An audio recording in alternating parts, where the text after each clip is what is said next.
Hello everyone, exam medicine channel में आप सभी का स्वागत है। बात कर रहे हैं हम Allahabad high court RO ARO और कंप्यूटर असिस्टेंट कंप्लीट प्रिपरेशन की। आपको किस तरीके से पढ़ना है, कितना स्कोर लाना होता है, सब कुछ के बारे में आपको जानकारी दे दी जा चुकी है और प्लेलिस्ट भी बनाई गई है संपूर्ण तैयारी के नाम से Allahabad high court RO ARO और सीए के लिए। जो लोग इसमें शामिल होना चाहते हैं वो इंतज़ार ना करें, वो अपनी तैयारी शुरू कर दें। कई बारी बताया जा चुका है, लेकिन आप लोग जैसे ही कोई वीडियो आती है तुरंत पहले पूछते हैं बताइए वैकेंसी कब आएगी, अगस्त में आएगी, जुलाई में आ जाएगी या नहीं आएगी। तो देखिए, दिसंबर से पहले आ जाएगी, इतना एग्जैक्ट नहीं होता है कि अभी मुझे किसी ने बता दिया है कि कल आने वाली है। लेकिन जो लोग इसमें उन फोकस्ड हैं एकदम कि नहीं, उन्हें वो करना ही है, तो वो इंतज़ार नहीं करते। क्या आप पीसीएस 2025 में जो लोग पीसीएस परीक्षा देना चाहते हैं, क्या वो इंतज़ार कर रहे होंगे? नहीं, वो पढ़ाई कर रहे हैं क्योंकि उनका टारगेट है 2025। आईएएस का जिसको देना है यानी यूपीएससी का, वो भी अपना कर रहे हैं टारगेट। तो अगर आपको भी इसमें देना है तो आपका भी 3-4 महीने में आ ही जाएगा। ठीक है, अभी नहीं आएगा तो 2-3 महीने बाद आ जाएगा, लेकिन आएगा और चला जाएगा, आप देखते ही रह जाएंगे। इसलिए तैयारी करिए, ठीक है। और हम अभी इस वीडियो में बात करेंगे आपको संपूर्ण पाषाण काल की। संपूर्ण पाषाण काल का मतलब ये नहीं आपको समझना है कि आपको पूरा यहाँ थ्योरी सेक्शन बताया जाएगा। हम एक तरीके से रिवीजन क्लासेस के तौर पर ले रहे हैं ताकि आपकी जो है हर एक क्वेश्चन पे प्रैक्टिस बनी रहे। घटना चक्र, इतिहास की जो घटना चक्र आती है उसमें पहले एंशिएंट हिस्ट्री के जो पार्ट है उसको कंप्लीट करेंगे, फिर मॉडर्न पे आएंगे, उसके बाद मेडुअल में आपको चीज़ें कराई जाएंगी। जैसे उसमें टॉपिक वाइज है वैसे मैं भी आपको कराती चलूँगी। उसमें जैसे आप देखेंगे पाषाण काल है पहले, उसमें पाषाण काल से रिलेटेड जितने प्रश्न आए हैं वो हैं। एक ही प्रश्न को कई बार रिपीट किया है तो वो रिपीटेड आपको नहीं मिलेगा, ये आपको इसमें फ़ायदा होगा और एक जगह पे आपको लिखा मिल जाएगा ताकि आप केवल अपना रिवीजन करें। ठीक है, तो उस तरीके से आप करते चलेंगे। और जो टॉपिक उसमें छोटी होगी, जैसे किसी एक टॉपिक से 5-6 प्रश्न ही बने होंगे तो उस दिन 2-2 टॉपिक को एक साथ मेंशन कर दिया जाएगा। हम हिस्ट्री करा देंगे, उसके बाद पॉलिटी, उसके बाद ज्योग्राफी, इस तरीके से आपका मैं कंप्लीट करा दूंगी 2 या 3 महीने के अंदर। ठीक है, ये पूरा सेक्शन। ठीक, तो चलिए शुरू करते हैं और देखते हैं कि संपूर्ण जो पाषाण काल है, पाषाण काल से कौन कौन से प्रश्न अधिकतर पीसीएस और आरओ एआरओ परीक्षाएं में पूछे जाते हैं। ठीक है, आप अपने स्तर से भी चीज़ों को पढ़ते रहिएगा, बाकी घटना चक्र से मैं आपको करा दे रही हूँ। देखेंगे एक एक जितने इंपॉर्टेंट क्वेश्चन थे मैंने कोई छोड़े नहीं है, उसमें से क्वेश्चन सभी इंक्लूड कर दिया है। कुछ चीज़ें यहाँ पर आपको जब मैं बोलूँगी तो आप खुद समझ जाएंगे क्या चीज़ें लिखी हैं। देखेंगे, देखिए रॉबर्ट ब्रूसफुट कौन थे, ये पूछा गया था प्रश्न। तो 2 ऑप्शन थे, भूगर्भ वैज्ञानिक और पुरातत्वविद। तो ये दोनों थे, भूगर्भ वैज्ञानिक और पुरातत्वविद थे कौन? रॉबर्ट जो है ब्रूसफुट, याद रखिएगा। कोपेनहेगन संग्रहालय जो कि डेनमार्क में है, की सामग्री के आधार पर पाषाण, कांस्य और लौह युग का त्रियुगीन विभाजन कब किया गया और किसने किया, ये प्रश्न पूछा जाता है। समझिएगा, कोपेनहेगन संग्रहालय जो है डेनमार्क में, वहाँ पर कुछ सामग्रियाँ जैसे संग्रहालय के द्वारा खोजी गई और संग्रहालय में उपस्थित थी, तो उसी के अनुसार 3 श्रेणियों यानी 3 युग में विभाजित किया गया। पहला पाषाण, दूसरा कांस्य और तीसरा लौह युग। तो ये जो विभाजित किया किसने किया और कब किया? तो 1820 ईस्वी में जो है जर्गेनसन थॉमसन ने किया। अगर ये नाम न याद हो तो बस थॉमसन याद करेंगे तो भी आपका काम चल जाएगा, पर याद कर लीजिएगा। इसमें से कोई स्किप अपने आप से नहीं करना है, सब रट लीजिएगा। ठीक, 2 बार सुनिए, 3 बार सुनिए, याद हो जाएगा। मध्य पाषाण काल में पशु के साक्ष्य मिले हैं। सबसे पहले यहाँ से 2 चीज़ें आपको बनेगी। पहला, पशु पालन का जो साक्ष्य है कहाँ से मिला है, किस युग से? नवपाषाण, मध्य पाषाण, कहाँ से? तो पशु पालन का जो साक्ष्य मिला है ये मध्य पाषाण काल से मिला है। और कहाँ से मिला है, स्थान का नाम पूछे तो आदमगढ़। आदमगढ़ कहाँ होगा? तो होशंगाबाद एमपी में। और जो है बागोर से भी मिला है जो कि भिलवाड़ा राजस्थान में पड़ता है स्थान।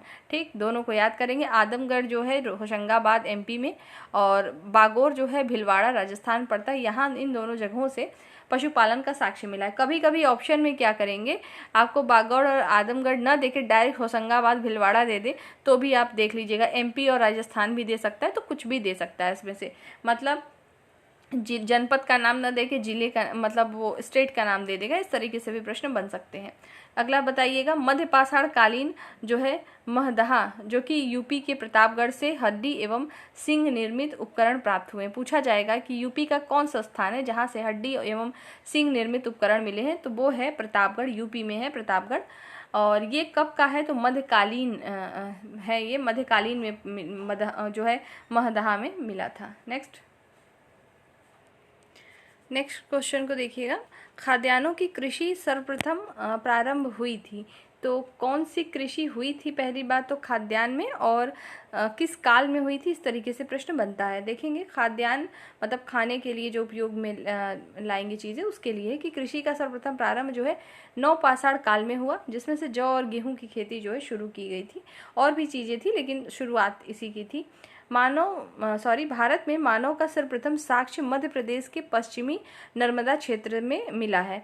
पूछा जाए कि मानव का जो है सर्वप्रथम साक्ष्य कहाँ से मिला है, तो एमपी से मिला है। एमपी में भी कहाँ, तो एमपी के यानी मध्य प्रदेश के पश्चिमी नर्मदा क्षेत्र से मिला है। मानव द्वारा सर्वप्रथम प्रयुक्त अनाज कौन सा था जिसको सबसे पहले प्रयोग में लाया गया, तो वो है जौ। नेक्स्ट है हमारा, स्थायी जीवन के प्रमाण कहाँ से मिले हैं। पहली बात तो अभी हमने ऊपर पढ़ा कि मानव का जो साक्ष्य मिला कि मानव है, उसके बारे में, उपस्थिति के बारे में पता सबसे पहले एमपी में पड़ा था। और एमपी में कहा, तो पश्चिमी नर्मदा क्षेत्र में। और यही क्वेश्चन अगर ऐसे पूछा जाए कि स्थायी जीवन के प्रमाण कहाँ से मिले हैं मानव के, तो वो मिले थे बलूचिस्तान के कक्षी मैदान स्थित मेहरगढ़ में। डायरेक्ट ऑप्शन मेहरगढ़ ही देता है, वैसे ही इसको पूरा याद रखिएगा, बलूचिस्तान के कक्षी मैदान स्थित मेहरगढ़ से। ठीक है, कभी कभी मेहरगढ़ ना दे के बलूचिस्तान भी दे सकता है। नेक्स्ट, कृषि के जो है प्राचीनतम साक्ष्य प्राप्त हुए हैं।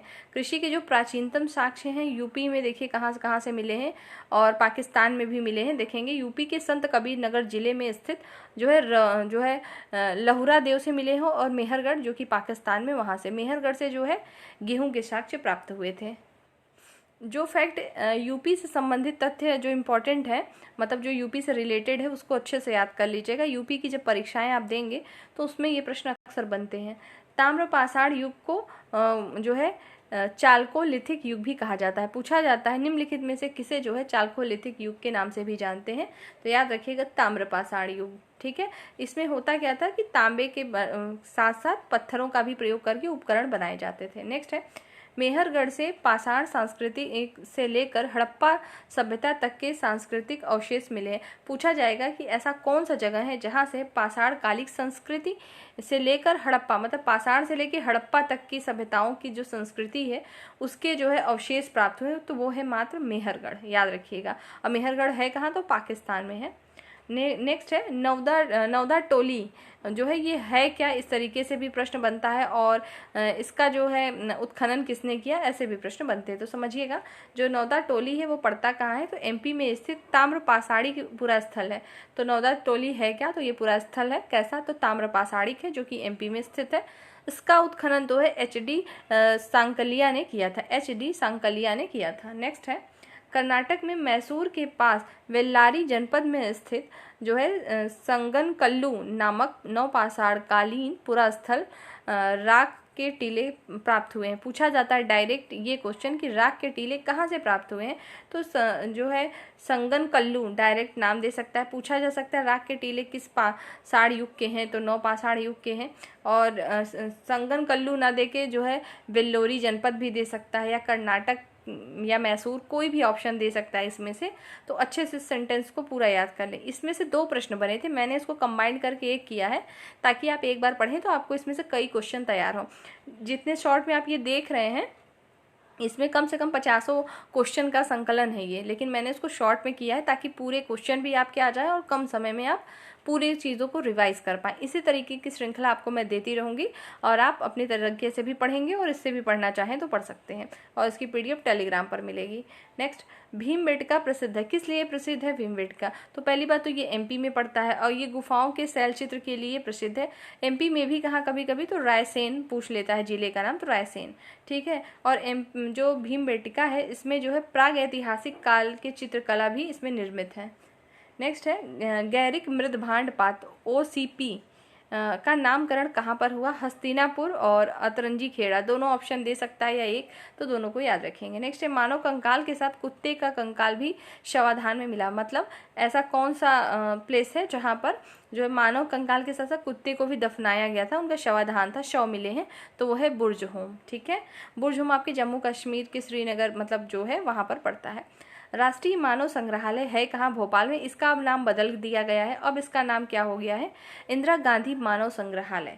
ठीक है, तो इतने इंपॉर्टेंट क्वेश्चन है जो है घटना चक्र में आपके दिए हुए थे, जो कि मैंने इंक्लूड कर दिए हैं सभी। नेक्स्ट टॉपिक इसी की अभी आपको पहले मैं सिक्वेंसली बताऊंगी, क्योंकि एक एक सब्जेक्ट बार बार लाने में डिस्टर्बेंस हो रही थी आप लोग को भी और मुझे भी, तो मैंने एक सीक्वेंस से उठा लिया है। मतलब ये मैं पहले शुरू करूँगी आपका प्राचीन, ये कंप्लीट करा के ज़्यादा समय इसमें नहीं लगेगा, फिर आपको पहले मॉडर्न बताएंगे, फिर मेडुअल में आएंगे, क्योंकि मेडुअल से कम बनते हैं, मतलब मध्यकालीन भारत से इतिहास से कम क्वेश्चन पूछे जाते हैं।